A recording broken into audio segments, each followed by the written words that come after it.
giving a fuck. My name is Aaron Roberson. This is Chris Wilhelmy. Last time he didn't let me say my name on my own. Thank you for that. I learned. I improved. Ever so slightly. That's what we're about, is improving. That's right. We are reading these books right now, the current book, The Subtle Art of Not Giving a Fuck, to help improve ourselves, improve our relationship, put a free audiobook out there, and maybe also entertain. Yeah, it's like an Anchorman. Everyone come see how good I look. Or we both look good. I'm sure we. So if you have the book, I encourage you to read along. When we get to certain sections, we'll kind of like call them out as we trade off the book. My cheap ass hasn't gone and bought a second book, so you're welcome. Yeah. My broke ass can't afford one, so. And so we're just going to hand the book back and forth, and we're going to read away. I've got some water. Yeah, it's really hot underneath these lights in my apartment right now, so. Yeah. So bear with us. Yep. We're going to do the damn thing. Would you like the honor? We're going to do the damn thing right now. Yeah. I'll start. All right. Chapter 5, page 90. You're always choosing. Imagine somebody puts a gun to your head and tells you that you have to run 26.2 miles in under 5 hours or else he'll kill you and your entire family. That would suck. Yeah. Now imagine that you bought nice shoes and running gear, trained religiously for months, and completed your first marathon with all of your closest family and friends cheering you on at the finish line. That could potentially be one of the proudest moments of your life. The exact same 26.2 miles, exact same person running them, exact same pain coursing through your exact same legs. When you choose it freely and prepared for it, it was a glorious and important moment in your life. When it was forced upon you against your will, it was one of the most terrifying and painful experiences of your life. Often the only difference between a problem and often the only difference between a problem being painful or being powerful is the sense that we chose it and that we're responsible for it. If you're miserable in your current situation, chances are it's because you feel like some part of it is outside of your control. That there's a problem that you have no ability to solve, a problem that was somehow thrust upon you without your choosing. When we feel that we're choosing our problems, we feel empowered. When we feel that our problems are being forced upon us against our will, we feel victimized and miserable. We talk about that a lot. The choice. William James had problems, really bad problems. Although born into a wealthy and prominent family from birth, James suffered life-threatening health issues, an eye problem that left him temporarily blinded as a child, a terrible stomach condition that caused excessive vomiting, and forced him to adopt an obscure and highly sensitive diet, trouble with his hearing, back spasms. That sounds familiar, I'm having those right now. So bad that for days at a time he often couldn't sit or stand upright. Due to his health problems, James spent most of his time at home. He didn't have many friends, and he wasn't particularly good at school. Instead, he passed the days painting. That was the only thing he liked and the only thing he felt particularly good at. All right. Top 92. Unfortunately, nobody else thought he was good at it. When he grew to adulthood, nobody bought his work. And as the years dragged on, his father, a wealthy businessman, began ridiculing him for his laziness and his lack of talent. Meanwhile, his younger brother, Henry James, went on to become a world-renowned novelist. His sister, Alice James, made a good living as a writer as well. William was the family oddball, the black sheep. In a desperate attempt to salvage the young man's future, James' father used his business connections to get him admitted into Harvard Medical School. It was his last chance, his father told him. If he screwed this up, I can picture it. If you screw this up. You never say that ever. There was no hope for him. But James never felt at home or at peace at Harvard. Medicine never appealed to him. He spent the whole time feeling like a fake and a fraud. After all, if he couldn't overcome his own problems, how could he ever hope to have the energy to help others with theirs? After touring a psychiatric facility one day, James mused in his diary that he felt he had more in common with the patients than with the doctors. A few years went by, and again to his father's dismay, James dropped out of medical school. But rather than deal with the brunt of his father's wrath, he decided to get away. He signed up to join an anthropological expedition to the Amazon rainforest. Wow. Yeah. That's a choice. This was in the 1860s, so transcontinental travel was difficult and dangerous. If you ever played the computer game Oregon Trail when you were a kid, it was kind of like that, with the dysentery and drowning oxen and everything. Anyway, James made it all the way to the Amazon, where the real adventure was to begin. Surprisingly, his fragile health held up the whole way. But once he finally made it, on the first day of the expedition, he promptly contracted smallpox and nearly died in the jungle. Then his back spasms returned, painful to the point of making James unable to walk. By this time, he was emaciated and starved from the smallpox. Immobilized by his bad back and left alone in the middle of South America, the rest of the expedition having gone on without him, with no clear way to get home. A journey that would take months and likely kill him anyways. But somehow he eventually made it back to the New England, where he was greeted by an even more disappointed father. By this point, the young man wasn't so young anymore, nearly 30 years old, still unemployed, a failure at everything he had attempted, with a body that routinely betrayed him and wasn't likely to ever get better. Despite all the advantages and opportunities he'd been given in life, everything had fallen apart. The only constants in his life seemed to be suffering and disappointment. James fell into a deep depression and began making plans to take his own life. That sucks. Mm-hmm. But one night, while reading lectures by the philosopher Charles Peirce, James decided to conduct a little experiment. In his diary, he wrote that he would spend 1 year believing that he was 100% responsible for everything that occurred in his life, no matter what. During this period, he would do everything in his power to change his circumstances, no matter the likelihood of failure. If nothing improved in that year, then it would be apparent that he was truly powerless to the circumstances around him, and then he would take his own life. Alright, the punchline. I think there was going to be a punchline. The punchline, William James went on to become the father of American psychology. Oh, okay. Can I swear on camera? Oh yeah, fuck. Yeah, I can. Okay. His work has been translated into a bazillion languages, and he's regarded as one of the most influential intellectuals, philosophers, psychologists of his generation. He would go on to teach at Harvard and would tour much of the United States and Europe giving lectures. He would marry and have 5 children, one of whom, Henry, would become a famous biographer and win a Pulitzer Prize. James would later refer to his little experiment as his rebirth, and would credit it with everything that he accomplished later in his life. There is a simple realization from which all personal improvement and growth emerges. This is a realization that we individually are responsible for everything in our lives, no matter what the external circumstances. We don't always control what happens to us, but we always control how we interpret what happens to us, as well as how we respond. I'm going to reread that, because that's yeah. We don't always control what happens to us, but we always control how we interpret what happens to us, as well as how we respond. Whether we consciously recognize it or not, we are always responsible for our experiences. It's impossible not to be. Choosing to not consciously interpret events in our lives is still an interpretation of the events of our lives. Choosing to not respond to those events in our lives is still a response to events in our lives. This is hard to read. Even if you get run over by a clown car and pissed on by a busload of school children, it's still your responsibility to interpret the meaning of the event and choose a response. I would have to get really fucking creative with that one. Whether we like it or not, we are always taking an active role in what's occurring to us, to and within us. We are always interpreting the meaning of every moment of every occurrence. We are always choosing the values by which we live and the metrics by which we measure everything that happens to us. Often the same event can be good or bad, depending on the metric that we choose. The point is, we are always choosing, whether we recognize it or not, always. It comes back to how, in reality, there is no such thing as not giving a single fuck. It's impossible. We must all give a fuck about something. To not give a fuck about anything is still to give a fuck about something.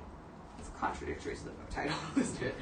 The real question is, what are we choosing to give a fuck about? What values are we choosing to base our actions on?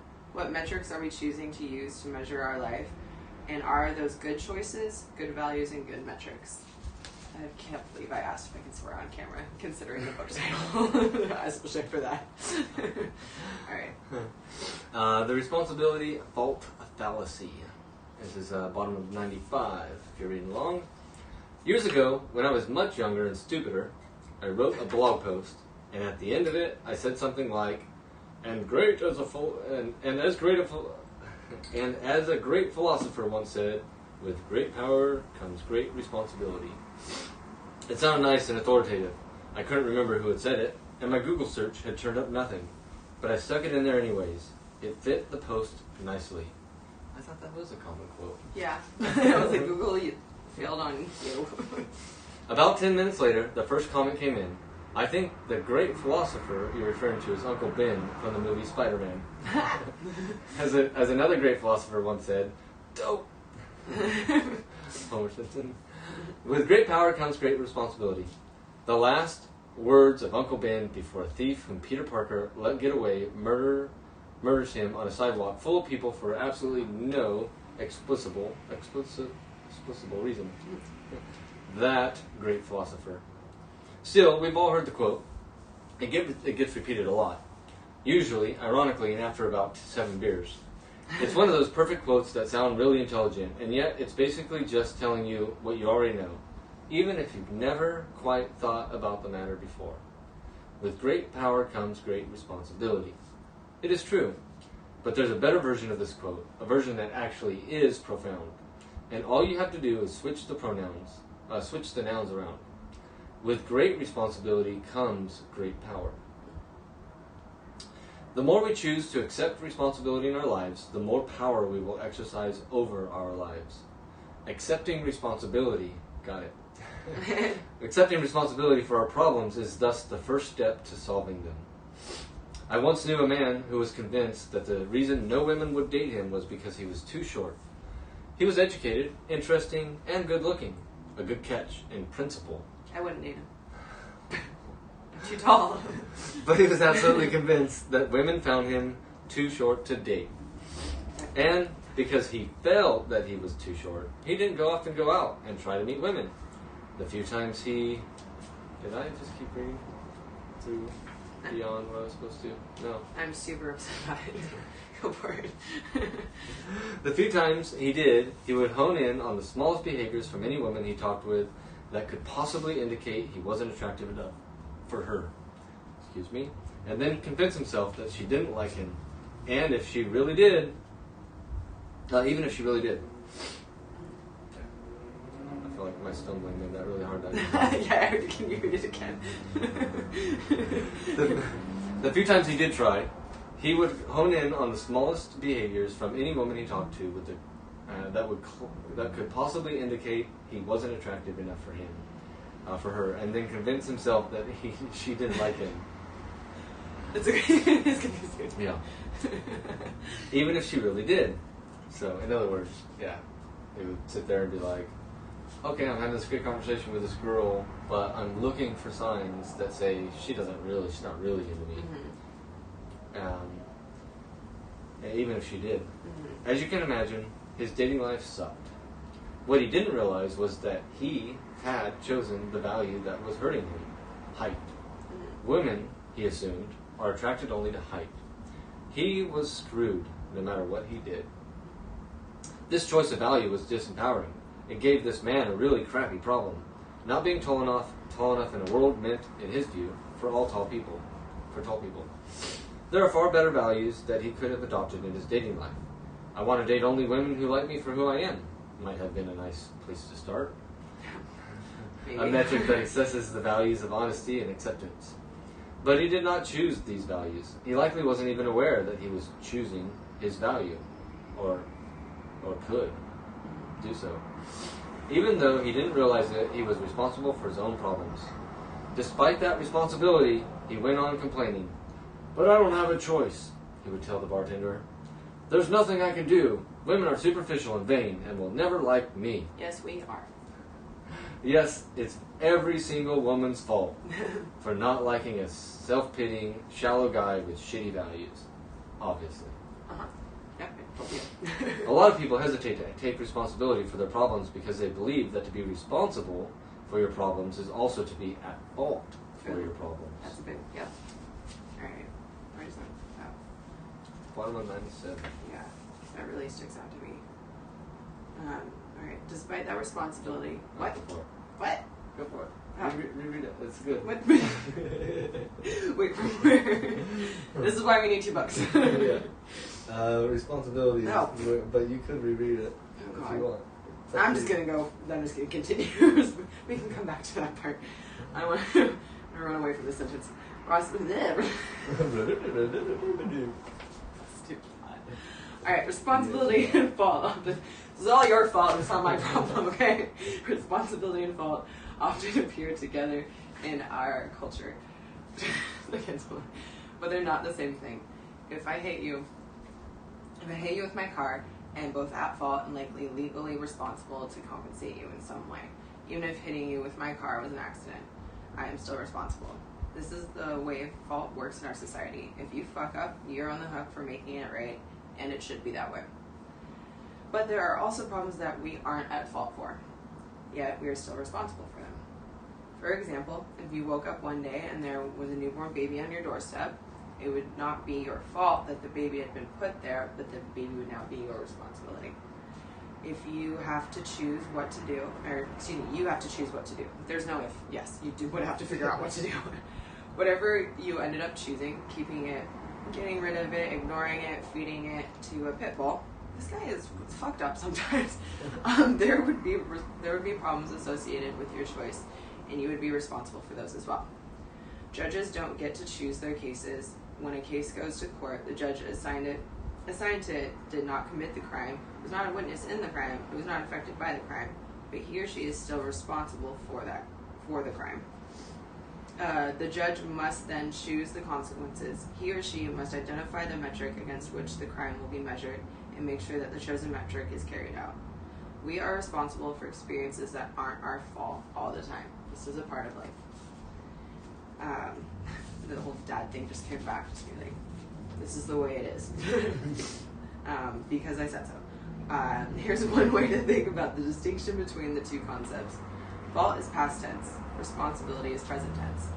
Fault results from choices that have already been made. Responsibility results from the choices you're currently making every second of every day. You're choosing to read this. Fact. You are choosing to think about the concepts. You are choosing to accept or reject the concepts. It may be my fault that you think my ideas are lame, but you are responsible for coming to your own conclusions. It's not your fault that I choose to write this sentence, but you are still responsible for choosing to read it or not. There's a difference between, top of 99, there's a difference between blaming someone else for your situation and that person's actually being responsible for your situation. Nobody else is ever responsible for your situation but you. Many people may be to blame for your unhappiness, but nobody is ever responsible for your unhappiness but you. This is because you always get to choose how you see things, how you react to things, how you value things. You always get to choose the metric by which to measure your experiences. My first girlfriend What about her? dumped me in a spectacular fashion. She was cheating on me with her teacher. Oh. It was awesome. And by awesome, I mean it felt like getting punched in the stomach about 253 times. To make things worse, not 252, 253. To make things worse, when I confronted her about it, she promptly left me for him. 3 years together, down the toilet, just like that.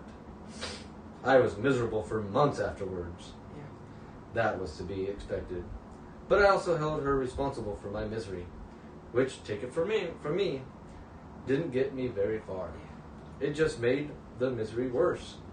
See, I couldn't control her. No matter how many times I called her, or screamed at her, or begged her to take me back, or made surprise visits to her place. She's one of those. Yeah. Don't be that. Or did creepy and irrational ex-boyfriend things. He calls himself out right after you do. Yep. I could never control her emotions or her actions. Ultimately, while she was to blame for how I felt, she was never responsible for how I felt. I was. At some point, after enough tears and alcohol, my thinking began to shift, and I began to understand that although she had done something horrible to me and she could be blamed for that, it was now my own responsibility to make myself happy again. She was never going to pop up and fix things for me. I had to fix them for myself. When I took that approach, a few things happened. First, I began to improve myself. I started exercising and spending more time with my friends, whom I had been neglecting. I started deliberately meeting new people. I took a big study abroad trip and did some volunteer work, and slowly I started to feel better. I still resented my ex for what she had done, but at least now I was taking responsibility for my own emotions. And by doing so, I was choosing better values. Values aimed at taking care of myself, learning to feel better about myself, rather than aimed at getting her to fix what she'd broken. By the way, this whole holding her responsibility for my emotions thing is probably part of why she left in the first place. More on that in a couple chapters.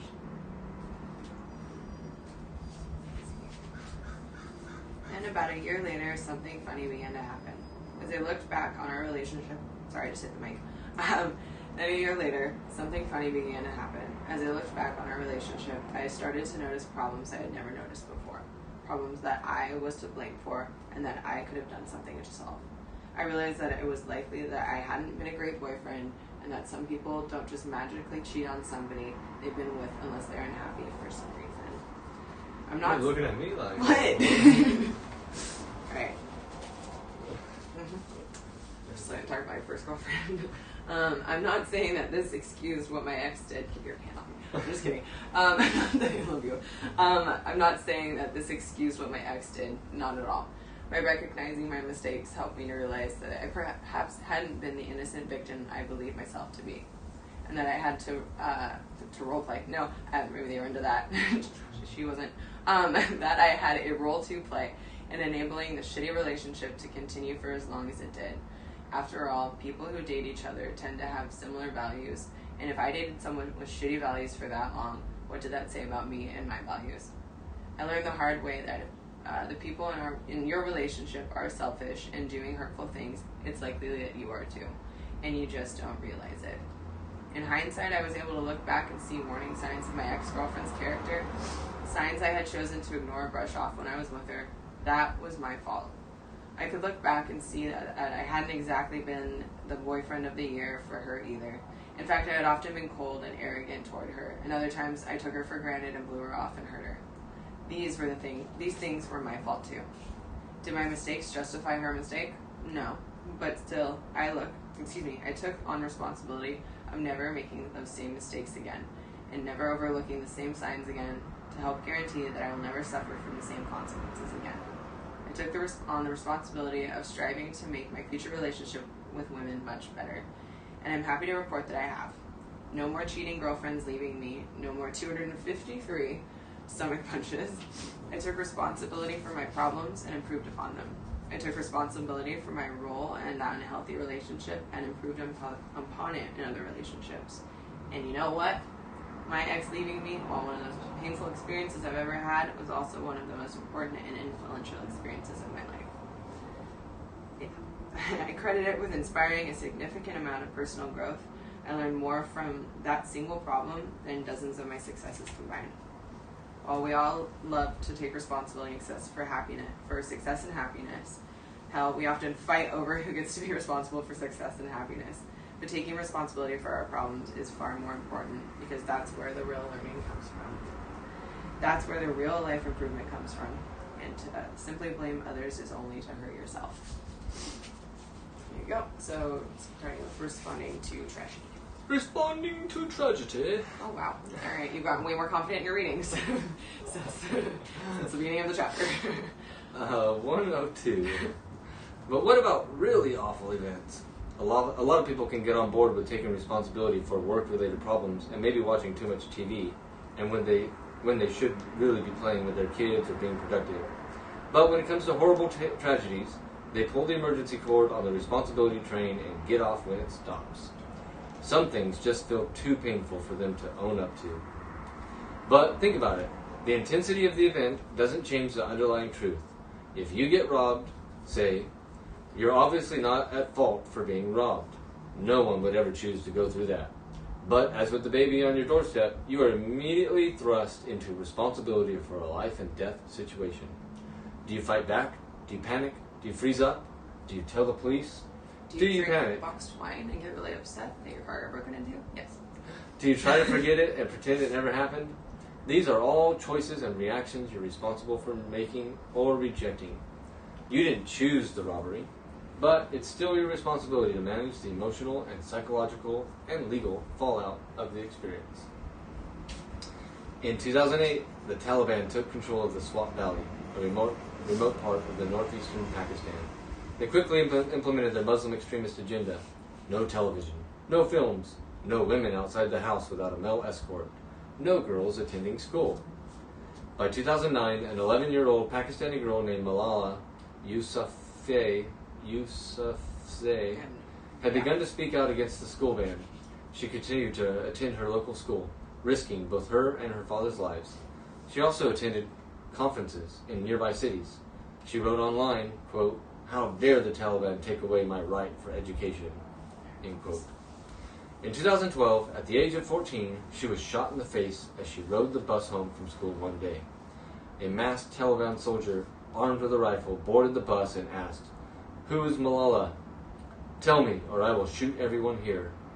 Malala identified herself, an amazing choice in and of itself, and the man shot her in the head in front of all the other passengers. Malala went into a coma and almost died.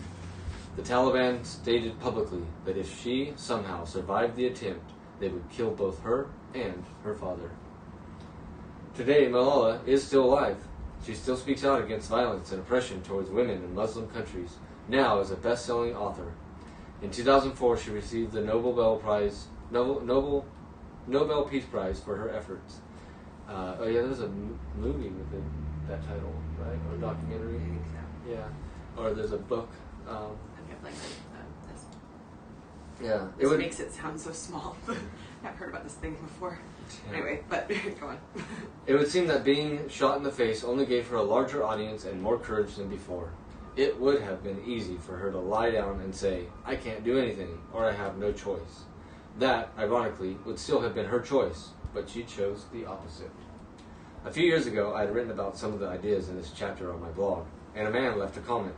He said that I was shallow and superficial, adding that I had no real understanding of life's problems or human responsibility. He said that his son had recently died in a car accident. He accused me of not knowing what true pain was and said that I was an asshole for suggesting that he himself was responsible for the pain he felt over his son's death. That guy did not get what we were talking about. This man had obviously suffered pain much greater than most people ever have to confront in their lives. He didn't choose for his son to die, nor was it his fault that his son died. The responsibility for coping with the loss was given to him even though it was clearly and understandably unwanted. But despite all that, he was still responsible for his own emotions, beliefs, and actions. How he reacted to his son's death was his own choice. Pain of one sort or another is inevitable for all of us, but we get to choose what it means to and for us. Even in claiming that he had no choice in the matter and simply wanted his son back, he was making a choice, one of many ways he could have chosen to use that pain. Alright, I'm on top of 105. Of course, I didn't say any of this to him. Yeah, then he really would have been an asshole. I was too busy being horrified and thinking that, yes, perhaps I was way in over my head and I had no idea what the fuck I was talking about. That's a hazard that comes with my line of work, a problem that I choose, a problem that I was responsible for dealing with. At first I felt awful, but then after a few minutes I began to get angry. His objections had too little to do with what I was actually saying. I told myself, what the hell? Just because I don't have a kid who died doesn't mean I haven't experienced terrible pain myself. But then I actually applied my own advice. I chose my problem. I could get mad at this man and argue with him and try to out-pain him with my own pain, which would just make us both look stupid and insensitive. Agreed? Yeah. Or I could choose, I can say this being like third party, obviously, but it would come to me, it'd be harder. Or I could choose a better problem, working on practicing patience, understanding my readers better, and keeping that man in mind every time I wrote about pain and trauma from then on. And that's what I tried to do. I replied simply that I was sorry for his loss and sorry for his loss and left it at that. What else could he say? Genetics and the hand were dealt. In 2013, the BBC rounded up half a dozen teenagers with obsessive compulsive disorder and followed them as they attended intensive therapies to help them overcome their unwanted thoughts and repetitive behaviors. There was This sounds interesting. Yep. There was Imogen, a 17-year-old girl who had a compulsive need to tap every surface she walked past. If she failed to do so, she was flooded with horrible thoughts of her family dying. There was Josh, who needed to do everything with both sides of his body, shake a person's hands from his right to his left hand, eat his food with each hand, step through a doorway with both feet, and so on. If he didn't equalize his two sides, he suffered from severe panic attacks. And then there was Jack, a classic germaphobe who refused to leave his house without wearing gloves. Now he would be praised. Sorry, I'm not making fun of him, just because of COVID. I'm an asshole. Alright. Here's one of the times. Yep. And then there's Jack, boiled all of his water before drinking it, and refused to eat food not cleaned and prepared by himself. OCD is a terrible neurological and genetic disorder that cannot be cured. At best, it can be managed. I did not know. And as we'll see, managing the disorder comes down to managing one's values. The first thing the psychiatrists on this project do is tell the kids that they're to accept their imperfections of their compulsive desires. What that means, as one example, is that Imogen becomes flooded with horrible thoughts of her family dying. So she is to accept that her family may actually die, and there's nothing that she can do about it. Simply put, she is told that what happens to her is not her fault.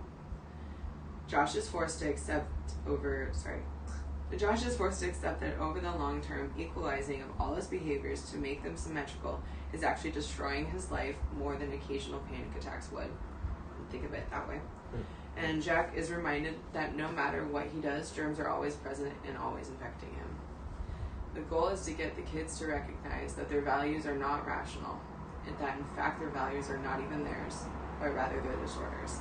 And that by fulfilling these irrational values, they are actually harming their ability to function in life.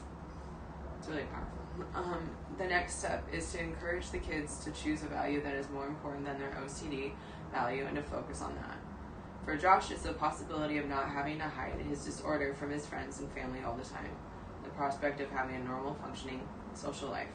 For Imogen, it's the idea of taking control over her own thoughts and feelings and being happy again. And for Jack, it's the ability to leave his house for long periods of time without suffering traumatic episodes.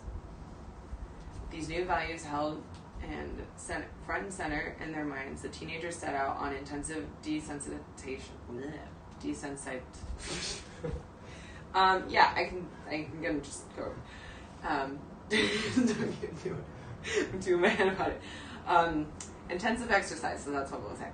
That forced them to live out their new values. Panic attacks ensue, tears are shed, Jack punches an array of inanimate objects, and then immediately washes his hands. But by the end of the documentary, major progress has been made. Imogen no longer needs to tap every surface she comes across. She says, there are still monsters in the back of my mind, and there probably always will be, but they're getting quieter now. Josh is able to go periods of 25 to 30 minutes without equalizing his behaviors between both sides of his body. And Jack, who makes perhaps the most improvement, is actually able to go out to restaurants and drink out of bottles and glasses without washing them first. Jack sums up what he learned. I didn't choose this life. I didn't choose this horrible, horrible condition. But now, wow, I really actually emotional on that one. That's not, feelings. But I get to choose how I live with it, and I have to choose how to live with it. It's probably good for you to read now. I'm teared up. I'm teared up seeing you tear up. I'm teared up hearing about this guy's story. I hope you guys are crying. Alright, a lot of people treat being born with a disadvantage, whether OCD or small stature or something very different, as though they were screwed out of something highly valuable. They feel that there's nothing they can do about it, so they avoid responsibility for their situation. They figure I didn't choose my crappy genetics, so it's not my fault if things go wrong. And it's true, it's not their fault, but it's still their responsibility. Back in college, I had a bit of a delusional fantasy of becoming a professional poker player. I won money and everything, and it was fun, but after almost a year of serious play, I quit. The lifestyle of staying up all night staring at a computer screen, winning thousands of dollars. Excuse me. Winning thousands of dollars one day and then losing most of it in the next wasn't for me, and wasn't exactly the most healthy or emotionally stable means of earning a living. But my time playing poker had a surprisingly profound influence on the way I see life. Need some rags. Yeah. I'm just gonna wipe that one on my calf there. This is no big deal. Where's the hand wipe? Nice sleeve too. The beauty of poker is that while luck is always involved, luck doesn't dictate the long-term results of the game. A person can get dealt terrible cards and beat someone who was dealt great cards. Sure, the person who gets dealt great cards has a higher likelihood of winning the hand, but ultimately the winner is determined by, yep, you guessed it, the choices each player makes throughout play. I like that. I see life in the same terms. We all get dealt cards. Some of us get better cards than others. And while it's easy to get hung up on our cards, and we feel we got screwed over, the real game lies in the choices we make with those cards, the risks we decide to take, and the consequences we choose to live with. People who consistently make the best choices in the situations they're given are the ones who eventually come out ahead in poker, just as in life. And it's not necessarily the people with the best cards. There are those who suffer psychologically and emotionally from neurological and genetic deficiencies. But this changes nothing. Sure, they inherit a bad hand and are not to blame. No more than the short guy wanting to get a date is to blame for being short, or the person who got robbed is to blame for being robbed. But it's still their responsibility. Whether they choose to seek psychiatric treatment, undergo therapy, or do nothing, the choice is ultimately theirs to make. There are those who suffer through bad childhoods. There are those who are abused and violated and screwed over, physically, emotionally, financially. They are not to blame for their problems and their hindrances, but they are still responsible, always responsible, to move on despite their problems and to make the best choices they can, given their circumstances. And let's be honest here, if you were to add up all the people who have some psychiatric disorder, struggle with depression or suicidal thoughts, have been subjected to neglect or abuse, have dealt with the tragedy or the death of a loved one, and have survived serious health issues, accidents, or trauma, if you were to round up all of those people and put them in the room, well, you'd probably have to round up everyone, because nobody makes it through life without collecting a few scars on the way out. Yeah, so next time we learn to have water, now we need tissues. Sure, some people get saddled with worse problems than others, and some people are legitimately victimized in horrible ways. But as much as this may upset or disturb us, it ultimately changes nothing about the responsibility equation of individual situation. So victimhood chic. She said it was victimhood chic. We were going over what the chapters were. Sorry. All right, victimhood chic. The responsibility fallacy allows people to pass off their responsibility for solving their problems to others. This ability to alleviate responsibility through blame gives people a temporary high and a feeling of moral righteousness. Unfortunately, one side effect of the internet and social media is that it's become easier than ever to push responsibility for even the tiniest, little stupidest things, infractions, onto some other group or person. In fact, this kind of public blame-shame game has become popular in certain crowds. It's even cool. The public sharing of injustices garners far more attention and emotional outpouring than most other events on social media, rewarding people who are able to perpetually feel victimized with ever-growing amounts of attention and sympathy. I never thought about it that way, but it's true. Victimhood chic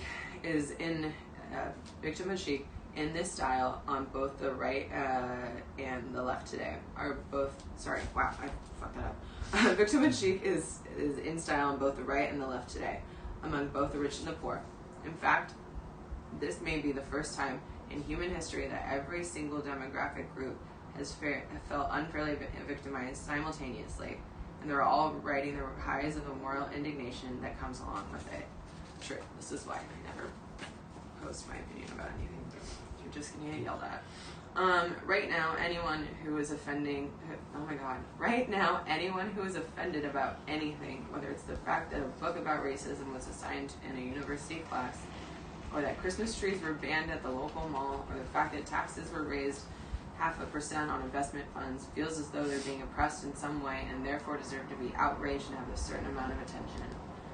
The current media environment both encourages and perpetuates these reactions because, after all, it's good for business. The writer and media commentator Ryan Holiday refers to this as outrage porn. Rather than report on real stories and real issues, the media find it much easier and more profitable to find something mildly offensive, broadcast it to a worldwide audience, generate outrage, and probably a Facebook filter and a hashtag, and then broadcast the outrage back across the population in a way that outrages yet another part of the population. This triggers a kind of echo of bullshit pinging back and forth between two imaginary sides, meanwhile distracting everyone from real societal problems. You just describe politics. I was going to say Donald Trump, but yes, that too. It's no wonder we're more politically polarized than ever before. The biggest problem with Victimhood Chic is that it sucks the attention away from actual victims. Word. Yes, it does. It's like the boy who cried wolf. The more people who proclaim themselves victims over tiny infractions, the harder it becomes to see who the victims really are. Top of one fall. People get addicted to feeling offended all the time because it gives them a high. Being self-righteous and morally superior feels good. I know, this is. As political cartoonist Tim Kreider put in the New York Times op-ed, outrage is like a lot of other things that feel good but over time devours from the inside out. And it's even more insidious than most vices because we don't even consciously acknowledge that it's a pleasure. But part of living in a democracy and a free society is that we all have to deal with views and people we don't necessarily like. That's simply the price we pay. You could even say it's the whole point of the system. And it seems more and more people are forgetting that. We should pick our battles carefully while simultaneously attempting to empathize a bit with the so-called enemy. We should approach the news and media with a healthy dose of skepticism and avoid painting those who disagree with us with a broad brush. We should prioritize values of being honest, fostering transparency, and welcoming doubt over the values of being right, feeling good, and getting revenge. These democratic values are harder to maintain amidst the constant noise of a networked world. But we must accept the responsibility and nurture them regardless. The future stability of our political system may depend on it. There is no how. Bottom of 112. A lot of people might hear all of this and then say something like, okay, but how? I get that my values suck and that I avoid responsibility for all of my problems, and that I'm an entitled little shit who thinks the world should revolve around me and every inconvenience I experience. But how do I change? And to this I say, in my best Yoda impersonation, do or do not. There is no how. That's not your best Yoda impersonation. Nope. I don't have one though, so I guess it is. Gotta work on that. I'm surprised with how much you read Star Wars to your kid that you don't have one. Right. You are already choosing, in every moment of every day, what to give a fuck about. Apparently not your Yoda impression. Yeah. So change is as simple as choosing to give a fuck about something else. It really is that simple. It's just not easy. It's not easy because you're going to feel like a loser, a fraud, a dumbass at first. You're going to be nervous. You're going to freak out. You may get pissed off at your wife or for your friends or your father in the process. These are all side effects of changing your values, of changing the fucks you're giving. But they are inevitable. It's simple, but really, really hard. Let's look at some of these side effects. you're going to feel uncertain. I guarantee it. Should I really give this up? Is this the right thing to do? Giving up a value you've depended on for years is going to feel disorienting, as if you don't really know right from wrong anymore. This is hard, but it's normal. Next, you'll feel like a failure. You've spent half your life measuring yourself by the old value. So when you change your priorities, change your metrics, and stop behaving in the same way, you'll fail to meet that old, trusted metric and thus immediately feel like some sort of fraud or nobody. This is also normal and also uncomfortable. Alright. And to finish the chapter off, and certainly you will weather rejections. Many of the relationships in your life were built around the values you've been keeping. So the moment you change those values, the moment you decide that studying is more important than partying, that getting married and having a family is more important than rampant sex, you could have both. That working a job you believe in is more important than money, your turnaround will reverberate throughout your relationships, and many of them will blow up in your face. This is too normal, and this too is normal, and this too will be uncomfortable. These are necessary, though painful. Oh my god, wow, it's the end of the book. Chapter. Clearly, I'm really great at this.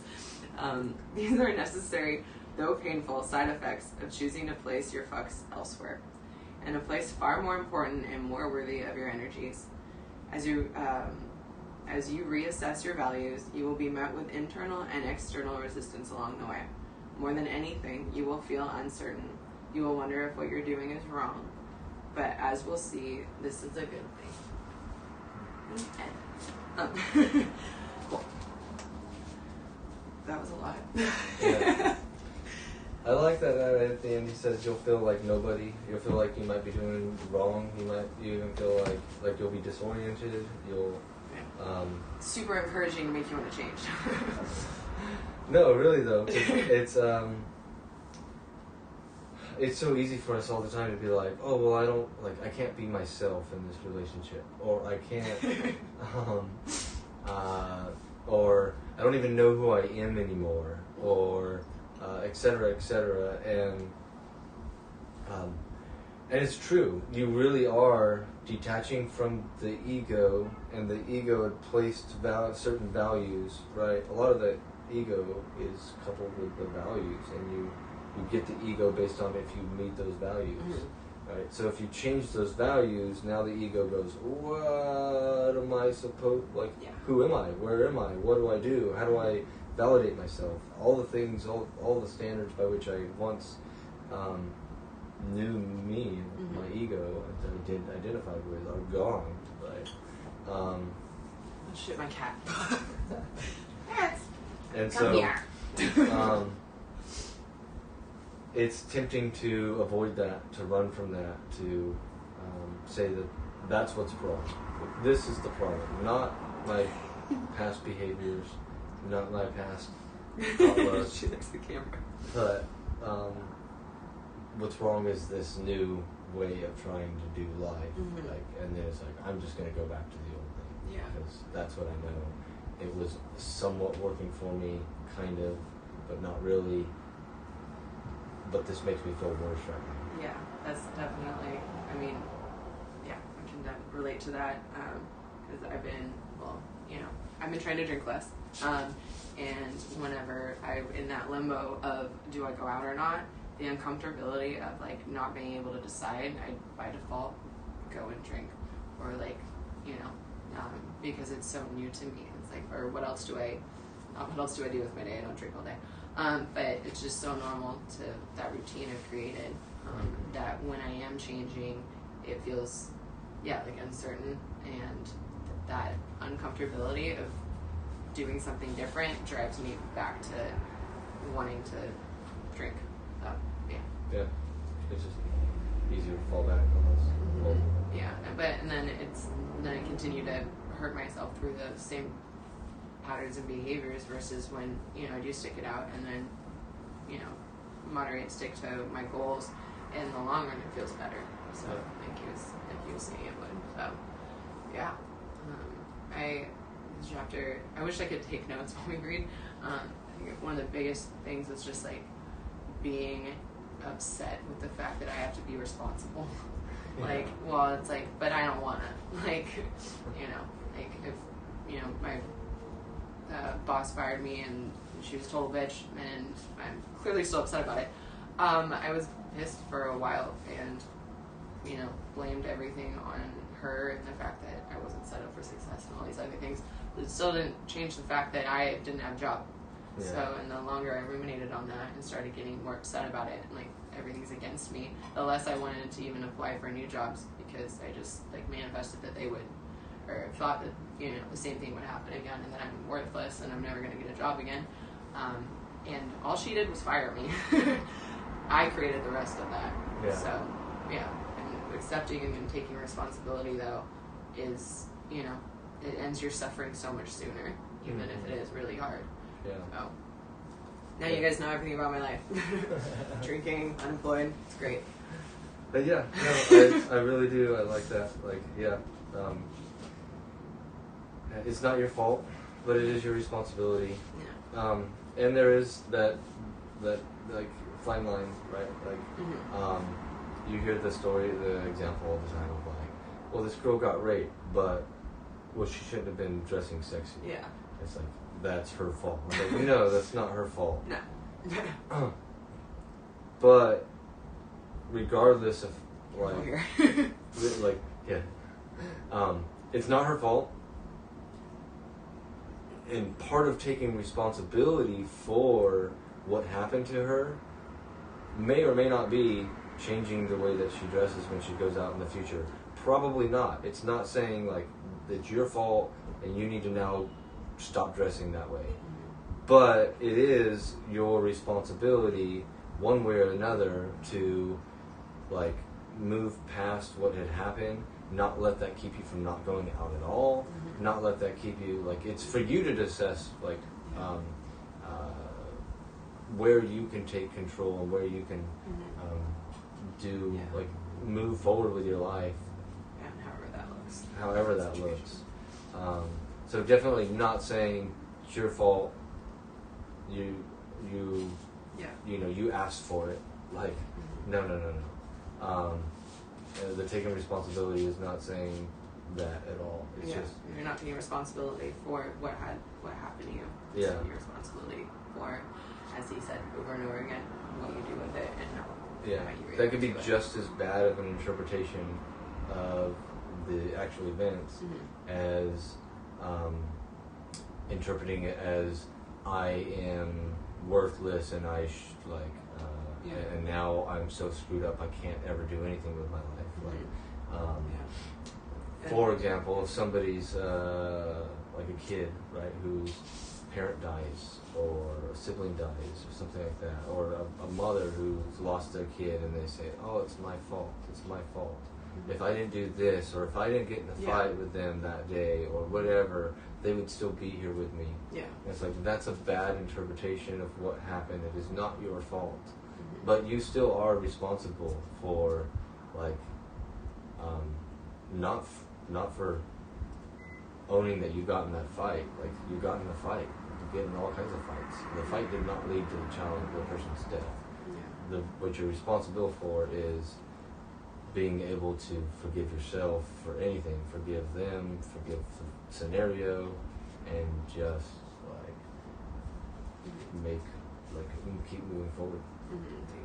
Yeah, I liked the examples of the documentary, the Kids of the Sea. Yeah, I want to watch that. Yeah, yeah.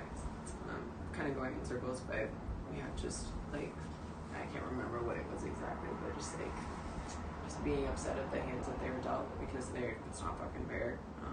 But it's cool to see how they transitioned with the methods that they talked about. I can't remember exactly. Just changing their values. Yeah, changing their values. So yeah. And that one case was really cool. I think that was really salient. Like realizing, you know what? Like you're doing all this to avoid panic attacks.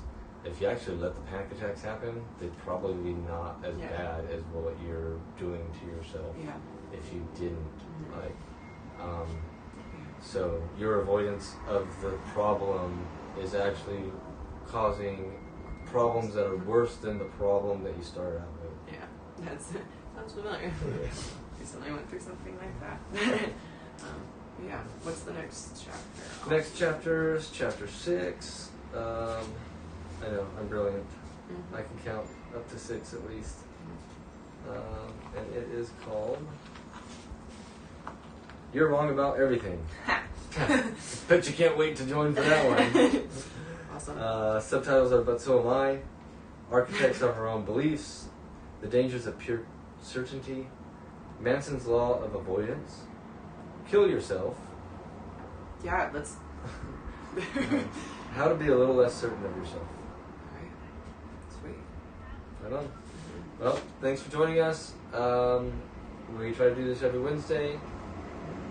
And We're going to do this every Wednesday. Let's manifest that, put that out there. This is a part of our date night, by the way, so you guys are just part of our date night. thanks for joining us on the beginning of our date night. And we'll see you next week. Don't give a fuck. Stop giving the right fucks. Stop giving the wrong fucks. Start right giving fucks. more of the right fucks. Fuck it. Ow! Is it off? Nope. No, that's great. Wait, did you see that? This is Blooper reel.